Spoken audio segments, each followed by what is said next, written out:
रात गहरा रही थी। शहर के शोर शराबे से दूर एक घने जंगल के किनारे दो दोस्त आरव और समीर अपनी बाइक के बगल में बैठे थे। हवा में एक अजीब सी खामोशी थी जो किसी अनहोनी की आहट दे रही थी।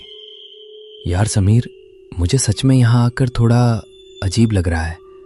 ऐसा लग रहा है जैसे हम किसी और दुनिया में आ गए हों। अरे यार आरव, तू भी ना, बस थोड़ा सा जंगल है। वैसे भी आज रात हम यहीं कैंपिंग करने वाले थे। तेरी हिम्मत तो बड़ी है, पर थोड़ी सी भी डरावनी बात सुनकर डर जाता है। समीर ने आरव को छेड़ने के लिए कहा, लेकिन उसकी अपनी आवाज में भी हल्की सी घबराहट थी।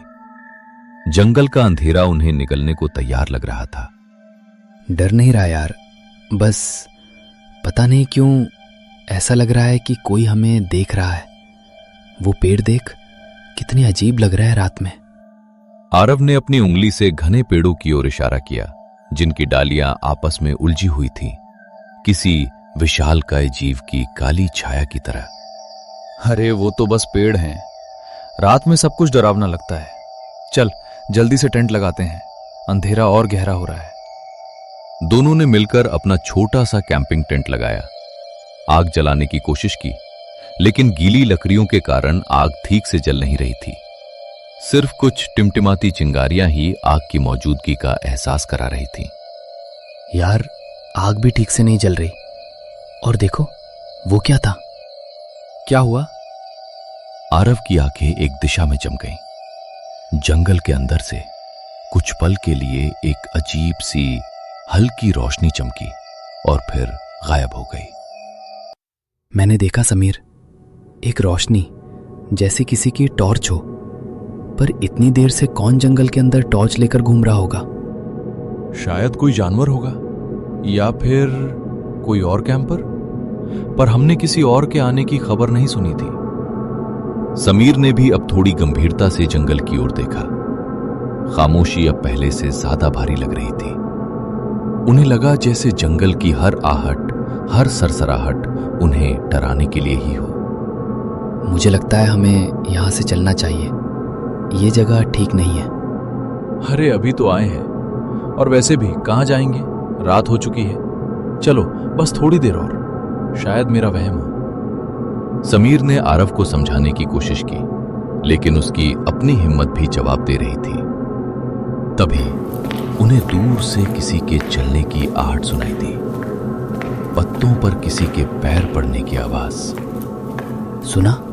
कोई आ रहा है। हाँ सुना, पर कौन हो सकता है? वे दोनों अपनी जगह जम गए। उनकी सांसें तेज चलने लगी। आहटें नजदीक आ रही थी, एक धीमी भारी चाल। वो देखो। आरव ने कांपते हुए हाथ से जंगल के अंदर इशारा किया। पेड़ों के बीच से एक धुंधली सी आकृति दिखाई दे रही थी।